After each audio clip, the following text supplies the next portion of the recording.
News for all of you people first, who bank with the friendly National Chemical Loan and Trust. Yeah, several of the bank branches have been moved, friends, and would be obliged now if you'd make a notation of these switches. It's a good idea. The 79th Street branch, this is more for people who live in New York, really. Yeah. What? Yeah. This is more for people in New York. The 79th Street branch of the bank has now been moved to 147th Street. The Wall Street branch is moving to Delancey Street and will be known hereafter as the Canal Street branch. The 32nd Street branch is now located at 95th Street. And finally, the 5th Avenue branch has been moved to Cicero Avenue out in Chicago, and that will be known as the Outer Drive branch. Well, and there you are. There's only one small problem here that this presents, and we feel it can be easily overcome with your help. That is that we have lost the records at the bank of your deposits and withdrawals. And if you could come in to our main office at the corner of 57th and 11th, we would appreciate it very much. The downtown branch. And tell us honestly how much you have in there. We'll take your word for it. This sounds like a big problem, but it isn't really if we all play fair and we're all honest about it and tell Bob and Ray and their bank how much money you have in it. Thank you. Now over to our sports desk and our beloved sports commentator, Biff Burns. Thank you very much, Ray. This is Biff Burns, fans, and I've just flown in from the Armitage Country Club in Millinocket, Maine, to bring in my special guest. As you know, this is National Golf Day around the country. I thought it might be good to get a look at another phase of golf, and an important one, too, the caddy. And we have with us here at our sports microphone the world's oldest lady caddy, and I wonder if you'd come in, ma'am, and tell us your name. Well, my name is Miss Bernice Douglas.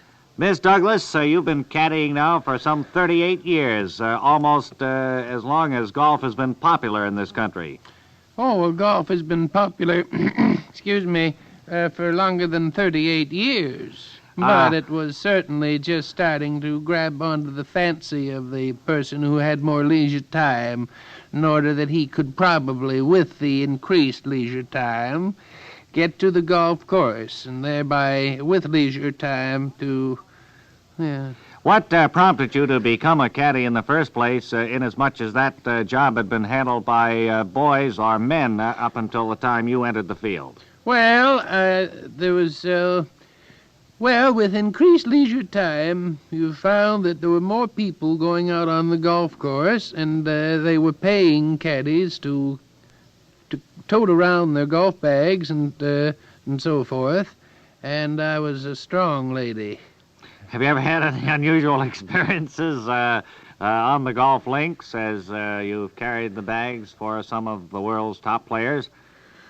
Well, now, whatever you'd consider interesting experiences, I don't know. You see, with increased leisure time now, you'll find... I think you went into that, lady. Now, let's get to another phase. How many miles do you think you've walked in your 38-year career as a lady caddy? Well, I carried a pedometer one weekend, back several years ago, and then I just tried to use that more or less, because, you see, with leisure time, you're finding many more people outdoors, generally on the golf course. Become a very popular sport, of course. Because of the increased leisure time.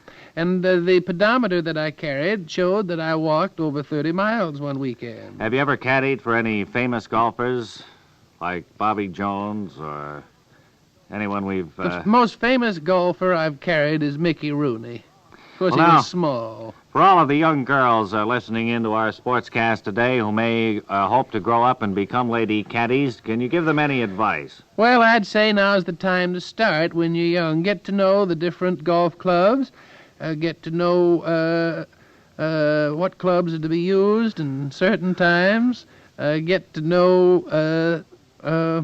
You see, with increased leisure time... Well, I see our time is just about up here now, and we want to thank you very much for flying in from Millinocket, Maine, for a very interesting interview. And this is Biff Burns saying until next time, this is Biff Burns saying so long. Our guests are some druggists from Somaliland here today. Sir, are there any impressions that you'd like to give us? This is your first trip, I understand, to this country. Anything that's impressed you most that you'd care to tell us about?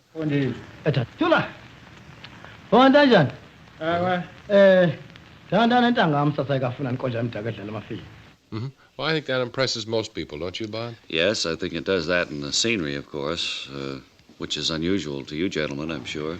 Tall buildings. I see. Well, gee whiz, have you had a chance to enjoy any of our American baseball? You know, it's a big sport here. Yes, well, that was good that you got a chance to see it. When are you going back? How long are you going to be here?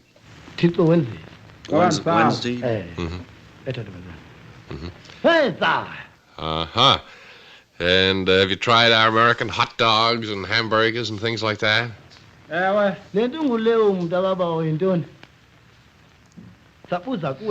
Say, excuse me, Oh, man. he had mustard and relish, the works, right? I heard them before we went on the air. They were rehearsing a little song that they sing outside the drugstores over there. Mm-hmm. And could they do that for us, the interpreter?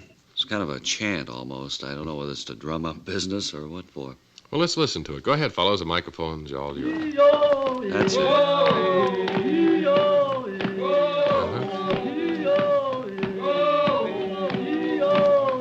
Let's push them towards the door, shall All we? right, sure. Just Open the door. move back a little. Just move back, fellas. Back. Good. Boy, doesn't that grate on the nerves. Boy, oh boy, is Oh, that that's terrible. terrible. Seating time. That's huh? right, Arthur. And Tony, who are you? My name is Fred. Well, where's Tony? He's usually here. Well, Tony is sick, and they sent me over to replace him for you, Arthur. Well, did they tell you what you're supposed to do? That's what right, Arthur. Your duties will be here? That's right, Arthur. They told me to say that a lot. Well, this is our eating portion when all of the guests... That's right, Arthur. You don't have to say that quite so often, Fred. That's right, Arthur. All of our guests handed out little luncheons to help them get through the day. And what do we have today, Fred? Well, Arthur, the first thing, everyone has a little paper cup filled with grandmother's mincemeat sent over from the Don't mincemeat do it institute quite of... so fast. You've got to make this thing last for about 3 minutes. That's right, Arthur.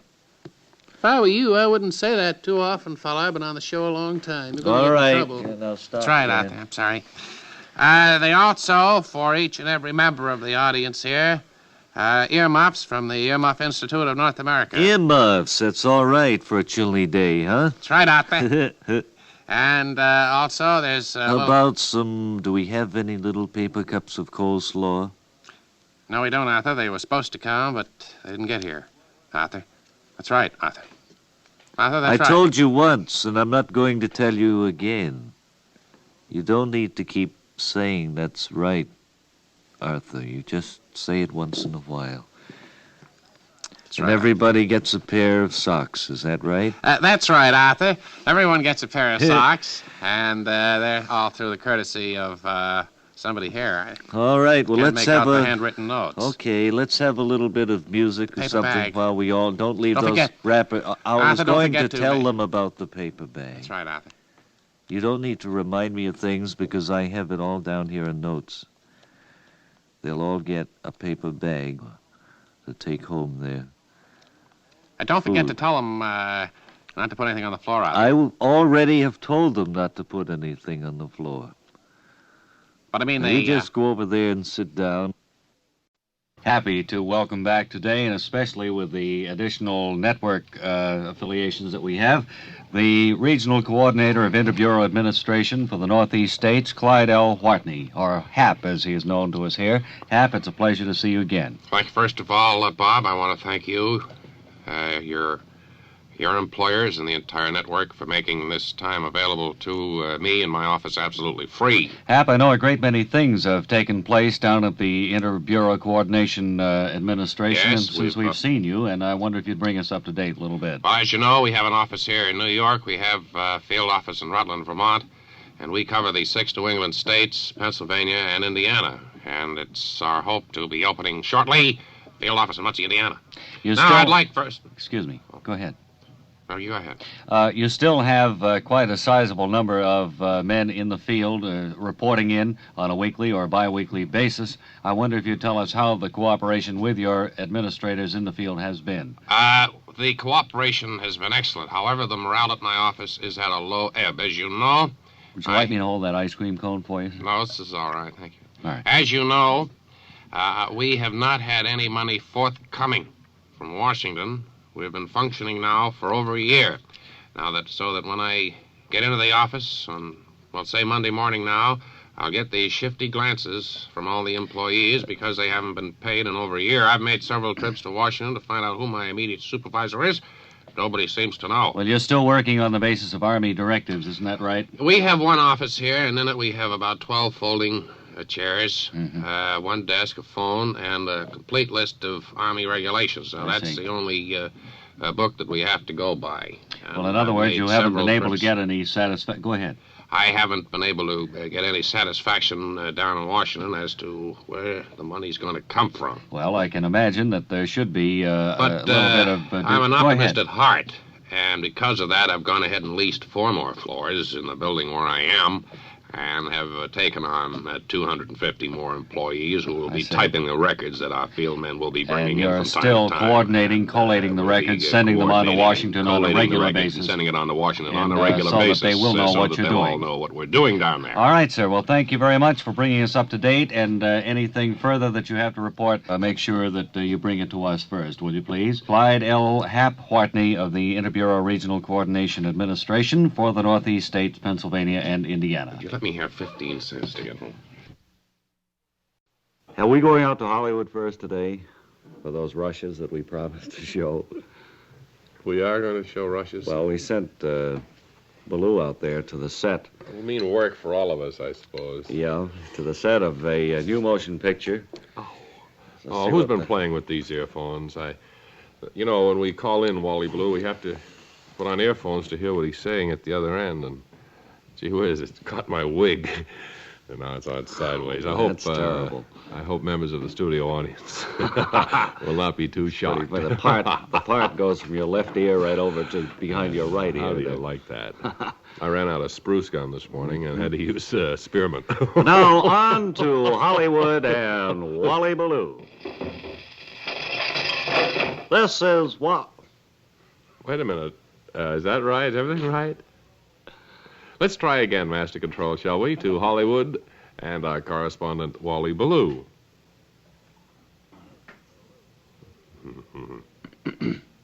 Come in, Ballou.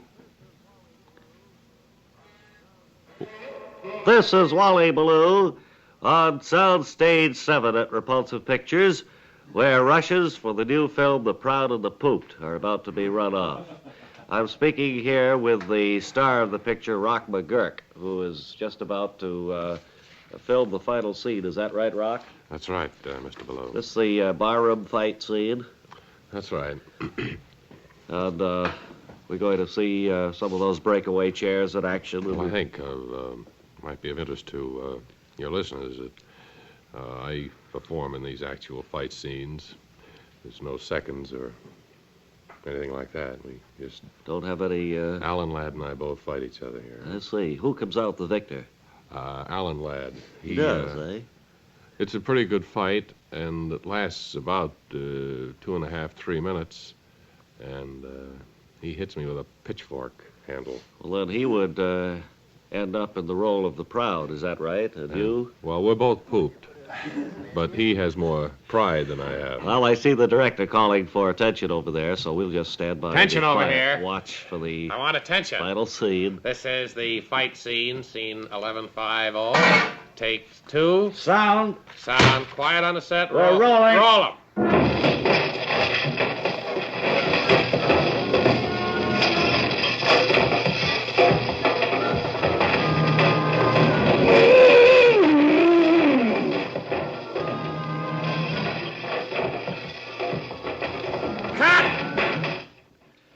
That's it, ladies and gentlemen. Now, the first aid people are coming over to examine. Mr. Ladd seems to be okay. Mr. McGurk, how do you feel? He shouldn't have hit me that hard. It's only a movie. I noticed that breakaway chair was a real chair, wasn't it? It was a real chair made out of oak. And I'm telling you, that hurts. That seltzer bottle wasn't made of candy, was it? I'll get you later, lad. This is only a picture, you know. So, with a threatened warning, Punch you in the nose when we get off this set. Rock McGurk walks off the set in a huff. Oh, there's another little fight stepping up. Get that! Roll him! Get back! Get that save! Get that save! Well, this certainly is a surprise.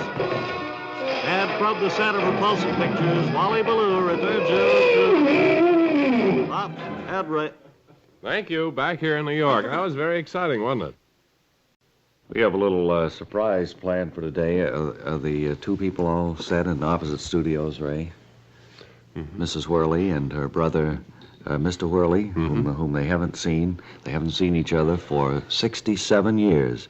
And we've flown Mrs. Worley here, and Mr. Worley lives right here in New York. He took a bus to get here. We have them in separate studios, and we think that they're going to really have a big surprise in store for them, thanks to us. Why don't you talk to Mrs. Worley first? All right. Well, would you bring in Mrs. Worley, please? Come on in, my dear. Come on, step lively, lady, will you? Oh, wait, she's 87 years old. Well, I don't care, Bob. We only have I know, 45 but let's minutes. be kind to her. Right over Come here. on, lady, step along. Come on, Mother, right over here. Hey, And Scott. sit down, if you will. You are Miss Tabitha Worley, is that right? Tabitha. It's called. Tabitha Worley. Yes, a lot of people make that mistake. And where do you make your home, Miss Worley? I live in Bondurant, Wyoming. That's a wonderful country out there, I know. Yes, And you are 87 years young, is that right? that's right. And you were flown here by Bob and Ray. And do you have any idea why you're here in this studio today? I don't have the remotest idea why I'm here. Is there Will you anyone... speak up, lady, Oh, please? she's speaking up, Ray. Don't... Great Scott. Do you have anybody that you would particularly like to see after, let's say a great number of years? Someone you used to know? No, I don't suppose. Anybody in your family, Miss Worley, that you particularly... My family, let's see. No. No, it's been so long since I've seen any of them anyway. I don't suppose I'd know them if I fell over them anyway. Do you remember your brother, Frank? Sure. How long is it since you saw him? Oh, let's see. It must be, 70 years. 70 years. We thought it was only 66, but it's 70. It's 70 years. Well, we have a little surprise arranged for you, Miss Worley. We like to do this now and then with the excess cash that we have from our expense account. And I wonder if you'd open the door over there and bring in our next guest. All right, come on, will you, pal? Step along. Now, Mr. Frank Worley is facing his sister Tabitha for the first time in 66 years. Let's hear what they have to say. Well, what'd you want me here for? This is your sister Tabitha, Mr. Worley. Oh, hello, Tabitha. Hello, Frank. All right, now will you go over and sit down in our studio audience, please? Knowing that we've made two people happier. Now they have. Why don't you sit together in the same row? They're not even sitting in the same row. Oh, and you Bob. probably have a lot to talk over, don't you, Miss Worley? Well, I suppose, but it's been so long. Mr. Worley, you have anything to say to your sister? Oh, you've changed. Uh-huh. Well, I know that we've... You mind Maybe if I sit in another row? No, you can sit anywhere you want. It's Where do you okay. live now, Tabitha? Bondurant, Wyoming. And so, as they exchange anecdotes of days gone by... Wait a minute, I better get out of here. I have an appointment. I have to have my teeth fixed. Would you mind if I run along? No, you go go ahead. All right, and so we have rejoined the Whirlies, and we know that we've added a little bit of human kindness. Is that to why you flew me here? Yes, you can go back any time now. Well, I might as well run along home now. There's probably a plane leaving. Bye. Goodbye, Miss Whirley. Isn't that heartwarming? It certainly is. It did something to me.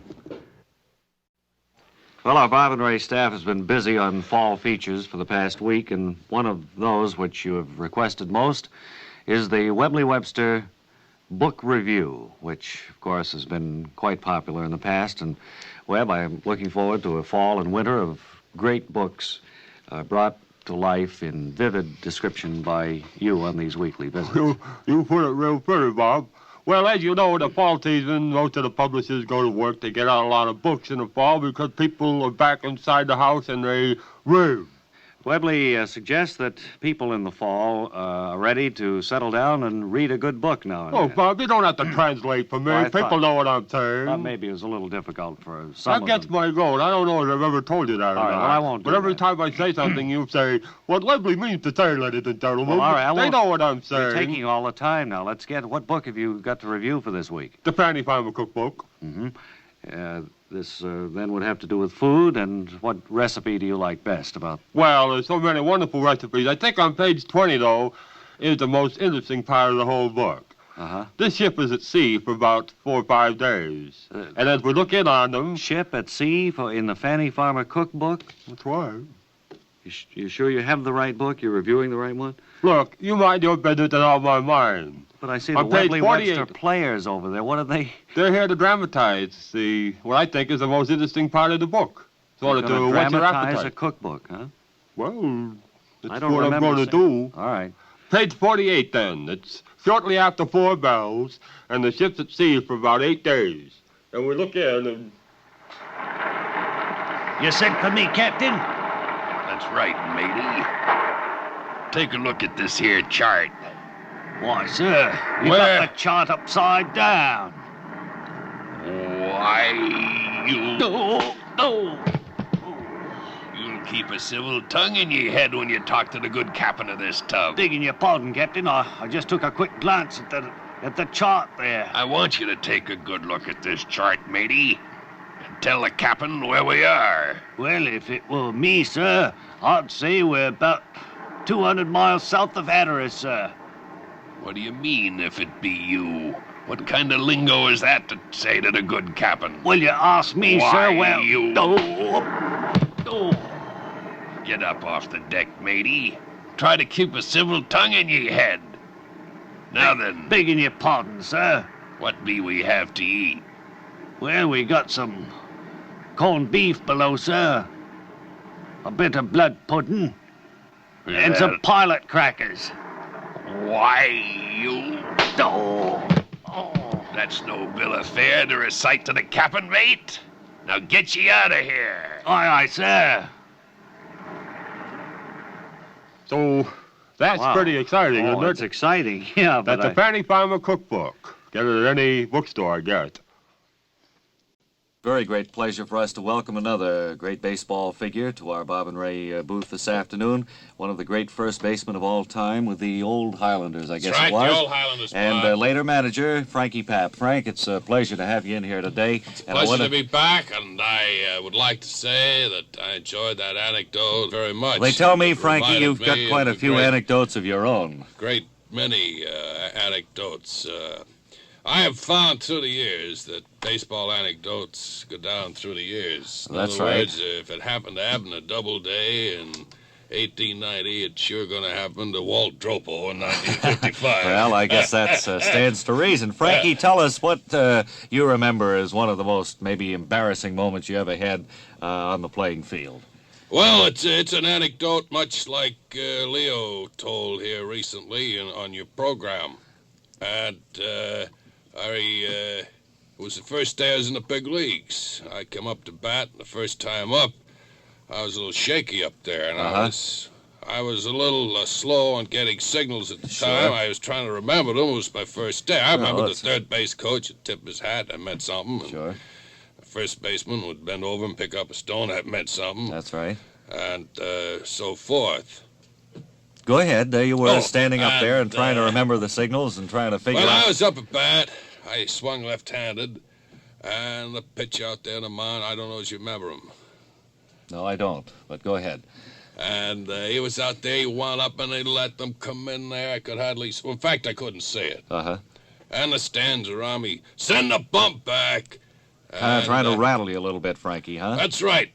And behind the plate, you probably remember him, the umpire. Yes, I do. And there was 3 high hardwoods. They went right by me, 3 called strikes. Well, I was mad. I took my bat and I threw it way up. Uh-oh. That was Way up. pretty outward sign of anger there. It went wasn't up above the second tier of stands. Uh-huh.